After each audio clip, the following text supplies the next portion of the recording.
నన్ను చూచుచున్నా ప్రియమైన బంగారమా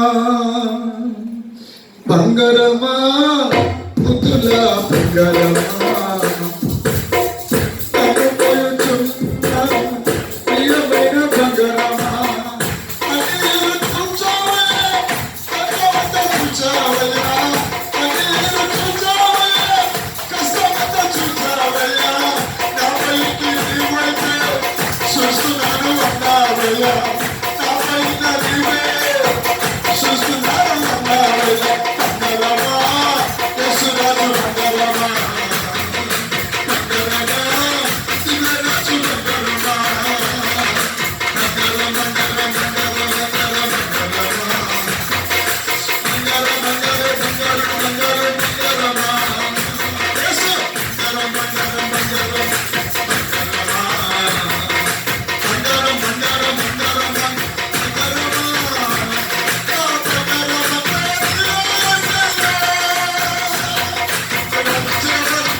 వేలాది మందిగా చేయబోతున్నాను. అభిషేకము నీ తలపైన, అగ్ని నీ హృదయంలో, విశేషమైన మంట ఇప్పుడు ఈ మందిరం ఎంతో చందరిస్తుంది. అగ్ని బలమైన అగ్ని, మనిషి నేల అగ్ని నీ ఉండే స్థానంలో ఉండలేదు. నువ్వు తట్టుకోలేనంత భయమా, ఎప్పుడు ఎన్నో చూడలేని విధంగా నీ పైన దేవుడి నూనె దిగుతుంది. కొంతమంది మీదకి దేవుడిగా తల మీద నూనె పోస్తే ఎంతలాగా దిగుతుందో అలాగే తైలం దిగుతూ ఉన్నట్టుగా అనిపిస్తుంది. కొంతమందికి అయితే ఒక గాలి అలాగే చల్లటి గాలి తగులుతుంది. కొంతమందికి అయితే అభిషేకము ఏ ఆలోచన లేదు, ఒక బలమైన అభిషేకము. ఎక్కడికి వెళ్ళిపోతున్నా, ఎక్కడికి వెళ్ళలేవు, నిన్ను దాటుకు వెళ్ళలేవు. నేను నిన్ను విడవను, నేను విడవను, నిన్ను విడవను,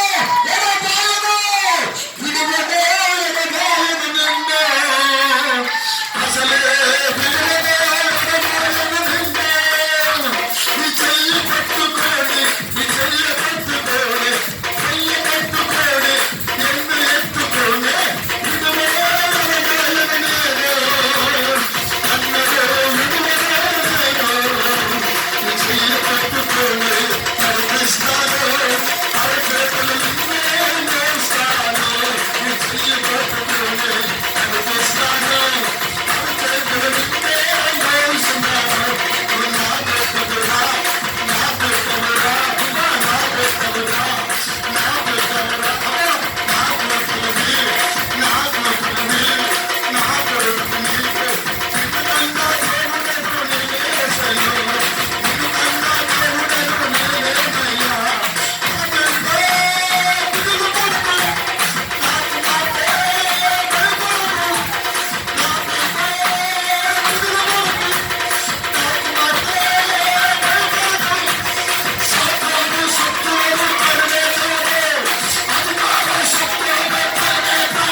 సాతాను కోటలన్నీ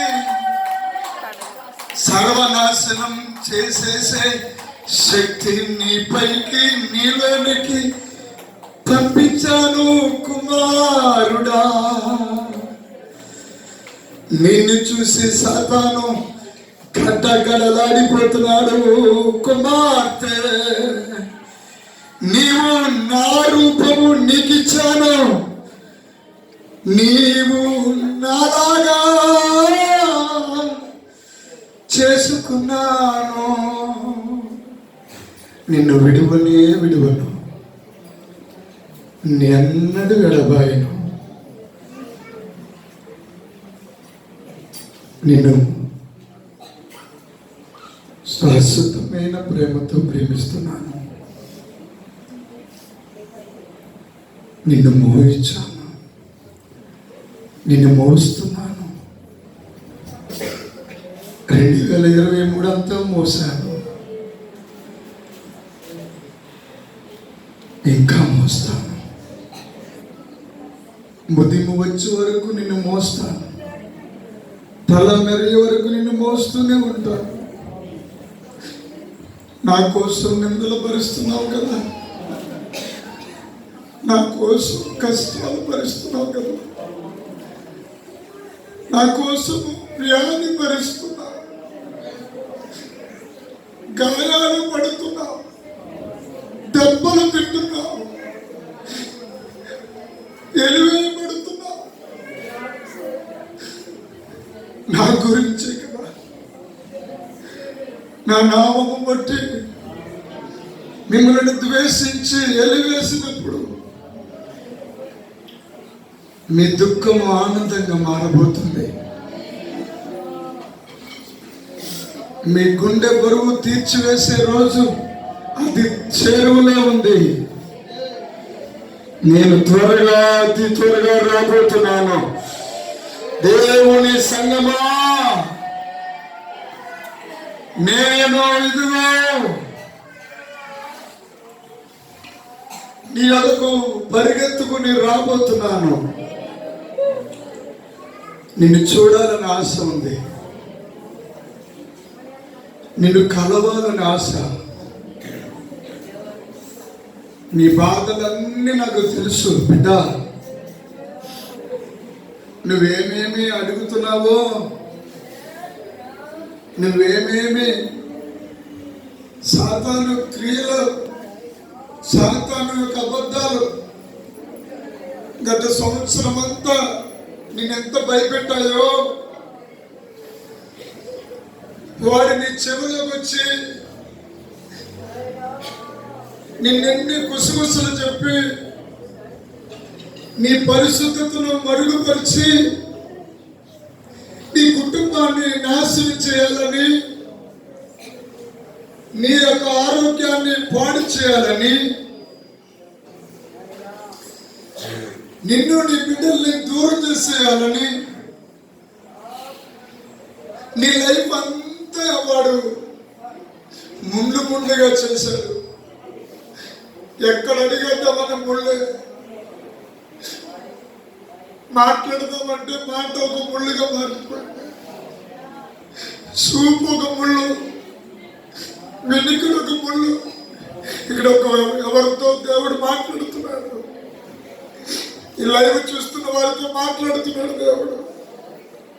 ప్రియ సోదరి, ముళ్ళుగా ఉన్నాయా నీ జీవితము? ఒక్క పూటైనా భయం లేకుండా బ్రతకలేదు. గతించుకునే సంవత్సరం అంతా ఏదో ఒక భయం, ఏదో ఒక గాయం, ఏదో ఒక చేదు. నీ హృదయంలో ఆ చేదు వేరు, ప్రేమను చంపేసి ద్వేషాన్ని నింపాయి. నీ హృదయంలో ఆ చేదు వేరు, అనవసరమైన గొడవలకు దారి తీసింది. సంబంధం లేని విషయాల్లో నీ యొక్క సంసారాన్ని పాడు చేసింది. నీ మాట వినకుండా చేసింది ఎవరో తెలుసా? ఇక్కడ చాలా మంది భర్తలు మానాలనుకుంటున్నారు కానీ మానలేకపోతున్నారు. ఈ లైవ్ చూస్తున్న వారితో కూడా దేవుడు చెప్తున్నాడు, నీ త్రాగుడు నుంచి విడుదల పొందబోతున్నావు. నీ త్రాగుడు ఆత్మ నుంచి విడుదల తప్పక నేను ఇవ్వబోతున్నాను. నీ కష్టము, నీ యొక్క శ్రమ,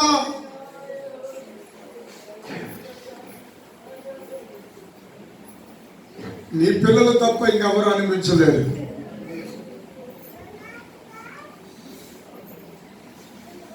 కొంతమంది ఒక సహోదరి నాకు కనబడుతుంది, కిడ్నీలో రాళ్ళు, కడుపులో ఒక కంతి,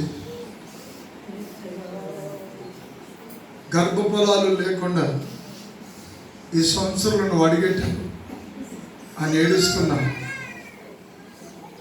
నెలకు నెల ఒక గంధంలాగా ఉంటుంది.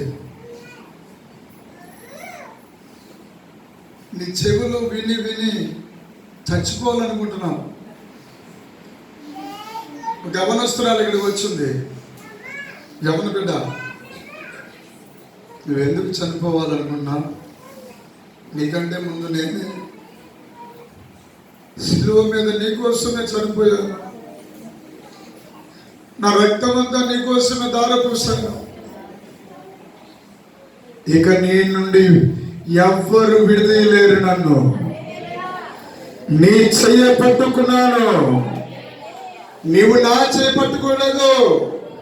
నువ్వు నా చెయ్యి పట్టుకుంటే వదిలేస్తావు, కానీ నేనే నీ చెయ్యి పట్టుకున్నాను. 2024 చప్పట్లు కొడుతూ హల్లెలూయా. అందరూ నా వైపు చూడండి.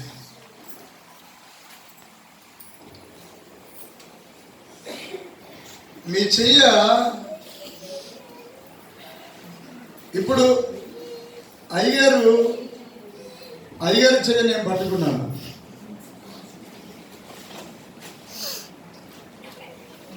ఇప్పుడు అయ్యగారి చెయ్య నేను పట్టుకున్నాను. అయ్యగారు నా కుమారుడు, నేను జీవగల దేవుడిని. ఇప్పుడు నేను పట్టుకున్నాను కాబట్టి ఒకవేళ నా చెయ్యి ఆయన పట్టుకుంటే ఆయన వదిలేయచ్చేమో, కానీ నేనే పుట్టేసుకున్నాను. నేను పట్టుకున్నాను కనుక నేను ఉన్నత శిఖరాలకు ఎక్కించబోతున్నాను. చప్పట్లు కొట్టిన వాళ్ళకి ఉన్నత శిఖరాలకు ఎక్కించబోతున్నాను. హల్లెలూయా.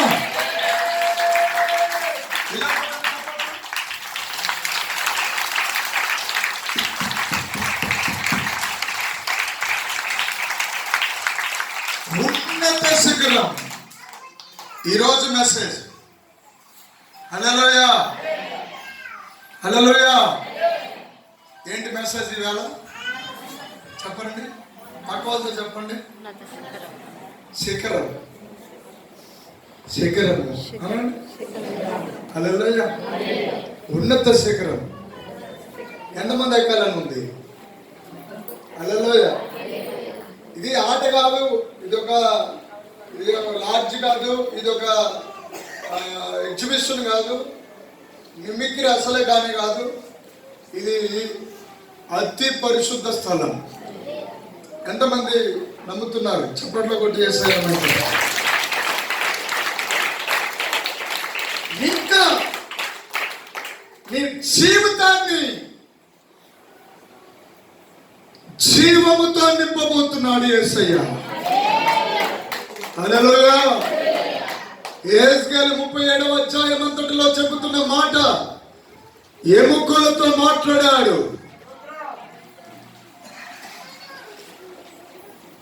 నరాలు వచ్చాయి, కండరాలు వచ్చాయి, మెత్తని మాంసం వచ్చింది.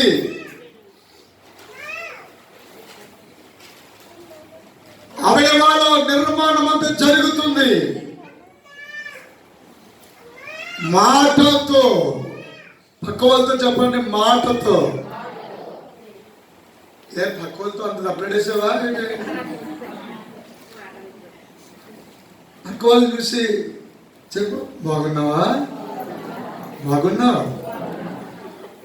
బాగుంటాం. హల్లెలూయా. బొగ్గులో ఉంటావా?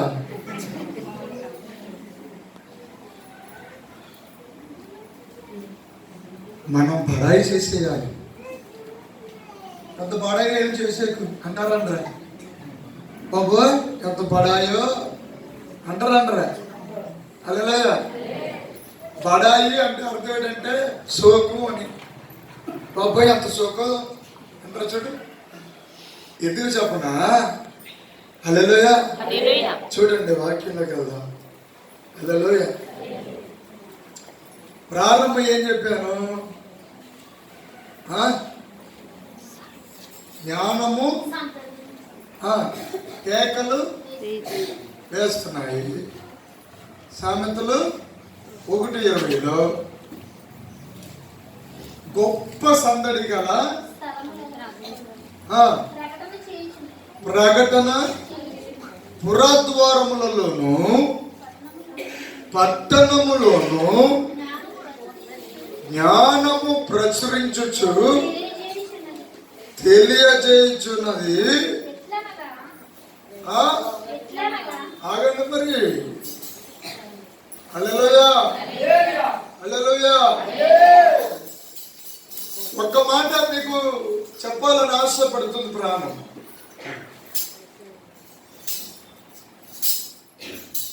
ప్రియుడైన అపోస్తలుడు యేసయ్య గారు రాసిన అనేక పాటల్లో రక్తం గుర్చిన పాటలు చాలా ఉంటాయి. ఏమండి? కృపను గుర్చిన పాటలు కూడా చాలా ఉంటాయి. యేసు రక్తము రక్తము రక్తము,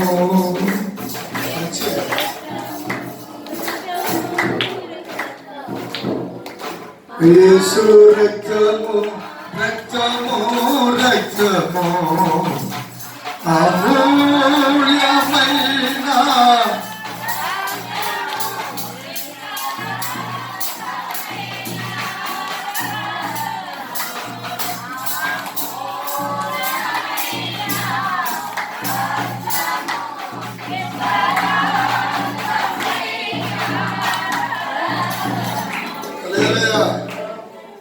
ఏంటంటే పాడుతూ పెట్టండి. ఏంటయ్యా పాడుతున్నావా లేకపోతే నవ్వులుతున్నావా? యేసు రక్తము రక్తము రక్తము, యేసు రక్తము రక్తము రక్తము, అమూల్యమైన రక్తము, నిష్కళంకమైన రక్తము, అమూల్యమైన నిష్కళంకమైన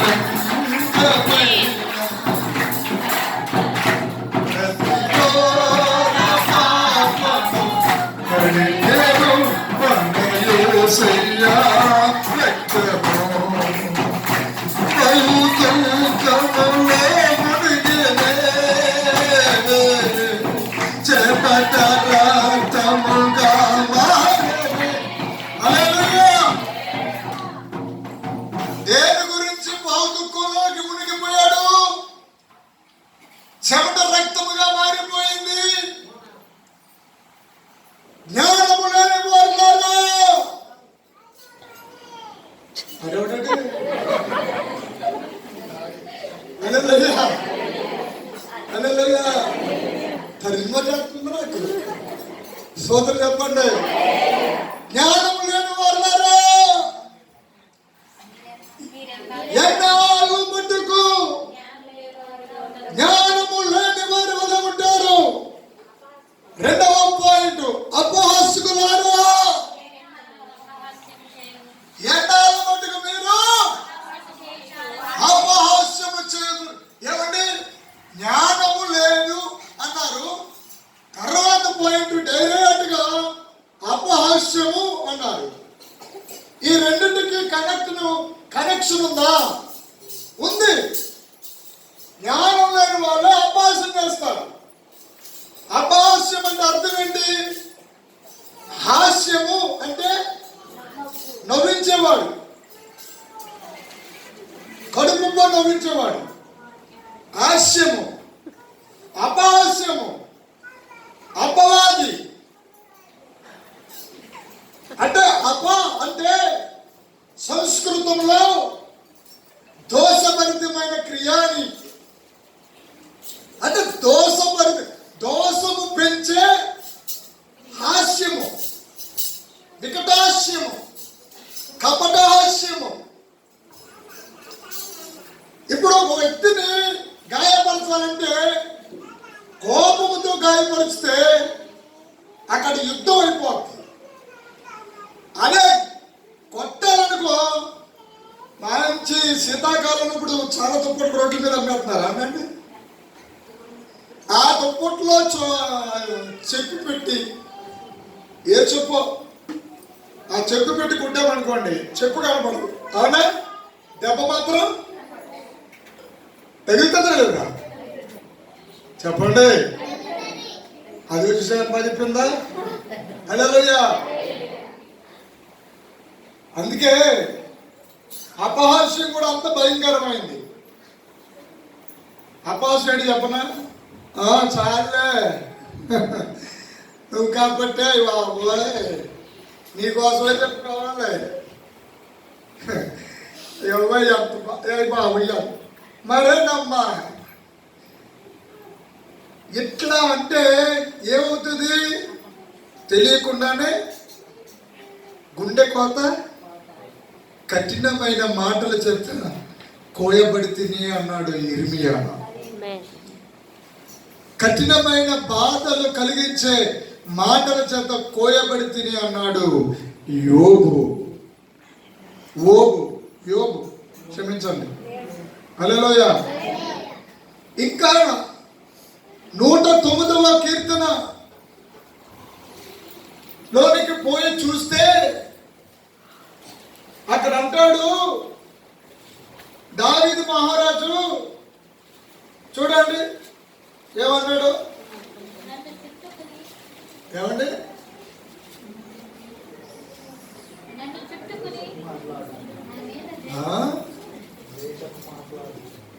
109:2 ఏం చేయాలని?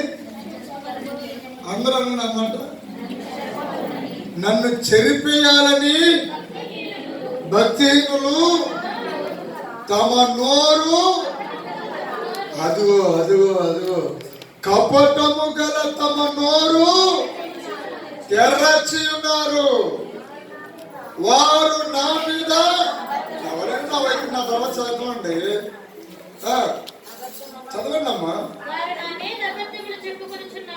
అబద్ధములు చెప్పుకుంటున్నారు. ఏం చేశారు? ఎందుకు దావీదుని పట్టణానికి డేవిడ్ సిటీ అని పేరు వచ్చింది తెలుసా? 100% యేసయ్య బాధల్లో యేసు ప్రభు వారు పొందుకున్నటువంటి భూ సంబంధమైన బాధలు, యేసు ప్రభు వారికి 3 బాధలు వచ్చాయి. ఈ ప్రసంగం కని విని ఎరగని మహత్య కార్యమైనటువంటి మెసేజ్ ఇస్ ఎ రెవల్యూషన్. నువ్వు వింటమే కాదు, నేను కూడా ఏం లేదు, ఇప్పుడు నేనే అంటున్నాను మీతో పాటు. హల్లెలూయా. యేసయ్యకు 3 బాధలు వచ్చాయి. ఒకటి భూ సంబంధమైన బాధ, భూమిని రక్షించుకోవాలి. భూమి అంటే మట్టిలో నుంచి తానే చేతులతో నిర్మించుకున్న మానవ జాతిని రక్షించుకోవాలి.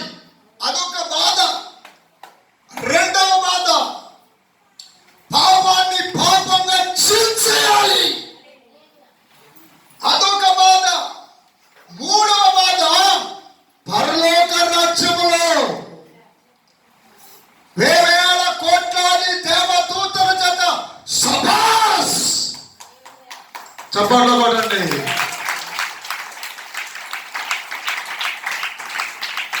సబాస్ అని దేవదూతలందరూ సెల్యూట్ కొట్టాలి యేసయ్యకు. అదొక బాధ. హెబ్రీయులకు రాసిన పత్రిక చూడండి, 1వ అధ్యాయము. నా సమయం అయిపోయింది. 1వ వచనము. ఏ సమయంలోని? ఇంకొక సమయం లేదంటే ఇంకా చెప్పండి. నానా సమయం ఏంటి? ఆ సమయం సందర్భం లేదు. అదేంటి?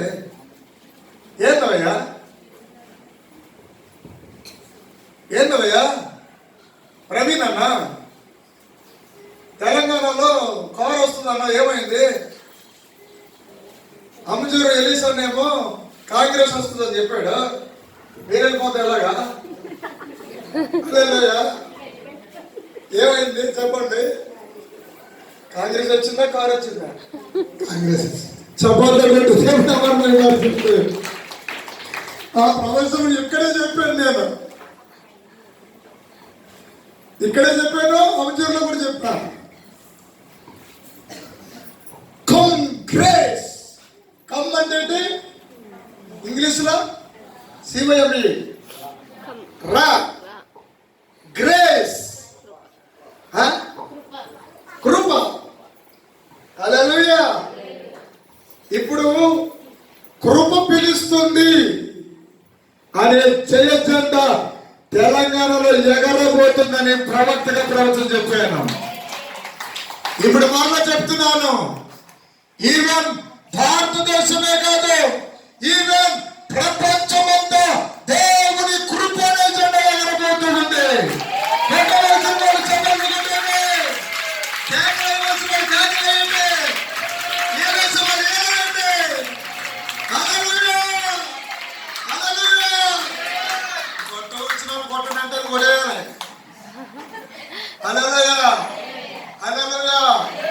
ఇది మన టైం అనండి, అనండి తక్కువ చెప్పండి.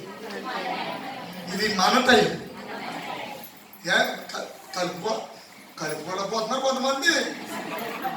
బాగా చెప్పండి, అది అక్కడైతే దీన్ని కలుపుకుంటే ఇది పైకి వెళ్ళిపోతుంది, ఎక్కడైతే ఇది కలుపుకుంటే ఇది పైకి వెళ్ళిపో. పోనీ అలా కాదు, పోనీ అంత బాధ చేస్తాయి. ఇది నా టైం అనండి. ఇదన్నా పోతాం పోనీ అలాగా. ఇది నా టైం. నన్ను చూసి చెప్తే నేను అనుకో అలాగా. ఇది నా టైం చెప్పండి. ఇది నా టైం. ఇది మీ పక్కోడికి ఇవ్వనా చెప్పు, ఇంట్లో వాళ్ళకి ఇవ్వనా, ఈదుల వాళ్ళకి ఇవ్వనా. ఇక నా టైం. ఈ 2024 నాది.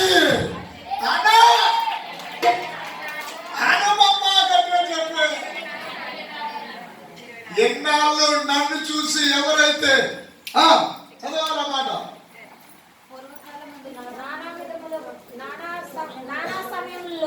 నానా విధములు కాదు, నానా సమయములు కాదు. ఎవరి ద్వారానే కావాలా వద్దా చెప్పండమ్మా. హల్లెలూయా. ఇది ఒక పెద్ద వింతగా చూస్తున్నారు ప్రవక్త అంటే. భూమి నిండా ఎంత పాస్టర్, నిజంగా చెప్తున్నాను, ఇక్కడ పాస్టర్లు లేరు. ఆయన అపోస్తుడు, ఈయన అపోస్తుడు. ఆమె చెప్పండి. హల్లెలూయా. ఎక్కడ చూసినా అపోస్తుడే. ఆమేన్, ఆమేన్. అపోస్తులు, ఆది అపోస్తులు. అవునా కదా చెప్పండి. ఎవరి వాక్యం అబద్ధమా సత్యమా? యేసు ప్రభువుని ఎవరిని అభిషేకించాడు? అపోస్తులుని. హల్లెలూయా, హల్లెలూయా. స్తోత్రం చెప్పండి. అగ్గాల ఉంటుంది, ఇప్పుడు అర్థమైపోయింది. హల్లెలూయా. టీకా కొట్టినప్పుడు కాలిపోతుంది. స్తోత్రం చెప్పండి. హల్లెలూయా. ఇందాక అభిషేకంలో ఆరాధన చేస్తుంటే పరవశించిపోయి ఎక్కడున్నాడు అక్కడికి, అక్కడున్న వాళ్ళు ఇక్కడికి అట్లా మోకాల మీద తిరుగుతుంటే హల్లెలూయా ఒక చిన్న పరలోకంలో మారిపోయింది. అంతా దేవదూతలు అట్లానే తిరుగుతారు. కొట్ట చెప్పట్లు ఏలైంది. ఎవరికి ఏలొచ్చా? ఏలొచ్చిన ఏలయండి. 10 మందికి ఏలొచ్చు, కానీ ఎగిరంతే. హల్లెలూయా. సోదరు చెప్పండి. నువ్వు వెయ్యకపోతే యెహోవా దేవుడే ఏలేసాడు. అవునే కదా. ఏల వేసి పిలిచాడంట. ఈ రోజు నేను ప్రవచిస్తున్నాను, తూర్పు నుండి, పడమర నుండి, ఉత్తరము నుండి, దక్షిణము నుండి ఈ బెత్లెహేము పురమనే ఈ బెత్లెహేము ప్రార్థనా మందిరానికి యెహోవా దేవుడు ఏల వేసి పిలవబోతున్నాడు. హల్లెలూయా, హల్లెలూయా. దేశ మారినట్టు ఉందంటే కొట్టుబడి నువ్వు కాదు కదా, మారాడంట మనిషి. అందుకే నేను పాటించుకోలేకపోతున్నాను. హల్లెలూయా. నీకు వచ్చా? హల్లెలూయా. మొత్తం మీద నీ ధైర్యం పెట్టుకోవాలి. నువ్వు కాబోయే ప్రవక్తవి. ఆమేన్, ఆమేన్ చెప్పు. హల్లెలూయా. 98. హల్లెలూయా. స్తోత్రం చెప్పండి. 91 అంటే ఏంటో తెలుసా? 8 అనే సంఖ్య ఏమో మనిషిది, 9 అనే సంఖ్య ఏమో దేవుడిది. హల్లెలూయా, హల్లెలూయా. ఆ రెండు కలిగిన వాడే దేవుని కుమారుడు. మనుష్య కుమారుడు అంటే 8 అనే అంకె కలిగిన వాడు, 9 అనే అంకె కలిగిన వాడు మనుష్య ఎందుకంటే ప్రవక్తకి తెలుసు కాబట్టి. మరి ముసుకుంటావారా? జబర్దస్తిగా నీ మెడ పైకెత్తి గంభీరంగా ఇంత ఉందని ఆ సొక్క ఏదో అనుకోవాలి. సూత్రం చెప్తామా? సార్ లైవ్ అవుతుందమ్మా. అల్లెలోయ.